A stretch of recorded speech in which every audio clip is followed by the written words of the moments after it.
चूड़ियां और पोशाक तो महज एक परंपरा है, शतरानी तो अपने स्वाभिमान और स्वभाव से जानी जाती है।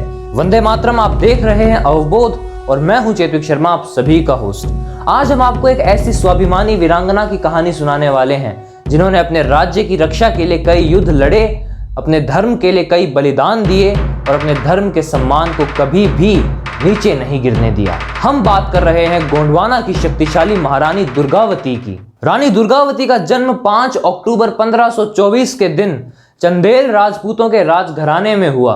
इनका जन्म दुर्गाष्टमी के दिन हुआ था, इसीलिए इनका नाम दुर्गावती रखा गया। 1542 में इनका विवाह गोंडवाना साम्राज्य के महाराजा संग्राम शाह के पुत्र दलपत शाह के साथ हुआ। इनके इस विवाह के चलते चंदेल और राजगोंड डायनेस्टीज के बीच में संबंध काफी अच्छे बन गए। इनका एक पुत्र हुआ जिसका नाम वीर नारायण रखा गया। दोस्तों, रानी का जीवन 1550 में पूरी तरह बदल गया। 1550 में उनके पति राजा दलपत शाह की मृत्यु हो जाती है और उस समय इनके पुत्र वीर नारायण केवल 5 वर्ष के होते हैं, जिसके कारण रानी दुर्गावती को राज्य संभालना पड़ता है। रानी ने अपने निजी दुखों के बादलों में साम्राज्य के विकास का सूर्य कभी छिपने नहीं दिया। रानी दुर्गावती ने चौरागढ़ को नई राजधानी घोषित किया, क्योंकि ये किला सतपुरा की पहाड़ियों में एक अच्छी और एक सुरक्षित लोकेशन पर था। मालवा का सुल्तान बाज बहादुर अपने साम्राज्य का विस्तार कर रहा था। उसकी नजरें अब रानी के साम्राज्य पर थी। उसने रानी को कमजोर समझने की बहुत बड़ी भूल कर दी और रानी के साम्राज्य पर आक्रमण कर दिया। महारानी दुर्गावती ने उसे युद्ध में हरा दिया और बाज बहादुर की हर एक कोशिश विफल हो गई। 1562 में अकबर की सेना ने बाज बहादुर को हरा दिया और मालवा को मुगलिया सल्तनत का एक हिस्सा बना लिया।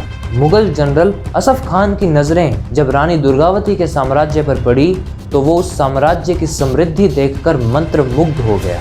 उसने उस साम्राज्य की हर एक बात जाकर अकबर को बताई और अकबर ने भी असफ खान को एक और समृद्ध साम्राज्य लूटने की परमिशन दे दी। जब ये न्यूज़ रानी और उनके सलाहकारों तक पहुंची कि उनके साम्राज्य पर आक्रमण होने वाला है, तब रानी दुर्गावती के सलाहकारों ने उन्हें किसी सुरक्षित जगह भाग जाने को कहा। रानी दुर्गावती का ये मानना था कि भगोड़ों की तरह जीने से बेहतर है शान के साथ शहीद हुआ जाए। रानी ने लड़ने का फैसला किया। युद्ध शुरू हुआ। मुगलों के पास थी एक विशाल वेल ट्रेन्ड आर्मी, वहीं रानी की सेना संख्या में काफी कम थी। रानी के वफादार जनरल्स और फौजदार एक के बाद एक शहीद होते गए, एक के बाद एक वीर गति को प्राप्त होते गए। ऐसे कठिन समय में रानी दुर्गावती ने खुद सेना की कमान संभाली। रानी ने रात में युद्ध कंटिन्यू करने का प्लान बनाया, लेकिन सलाहकारों की असहमति के कारण ये प्लान उन्होंने ड्रॉप कर दिया। अगले दिन युद्ध वापस शुरू हुआ। रानी अपने प्रिय हाथी सरमन पर सवार होकर रणभूमि में उतरी। अब की बार तो महारानी के पुत्र वीर नारायण भी रणभूमि में उतरे, परंतु वीर नारायण युद्ध के दौरान घायल हो गए थे, जिसके चलते उन्हें जल्द ही एक सुरक्षित स्थान पर ले जाया गया। रानी दुर्गावती ने मुगलों को 3 बार खदेड़ दिया था।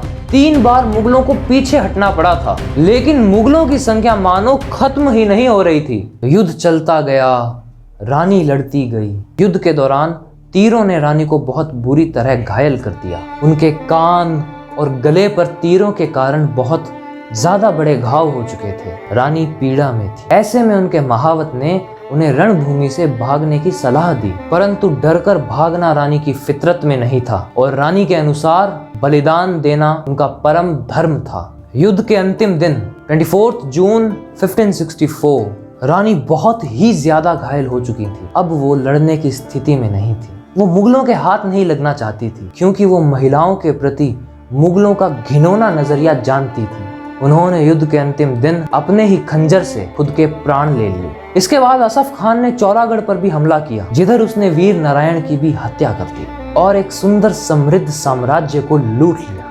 हम रानी दुर्गावती और उनकी वीरता को नमन करते हैं। इतिहासकारों ने चाहे उन्हें किताबों में जगह दी हो या ना दी हो, परंतु उनका बलिदान कभी भुलाया नहीं जा सकता। युद्ध में हार जीत तो होती रहती है, परंतु भय मुक्त होकर धर्म के लिए लड़ना बड़ी बात है।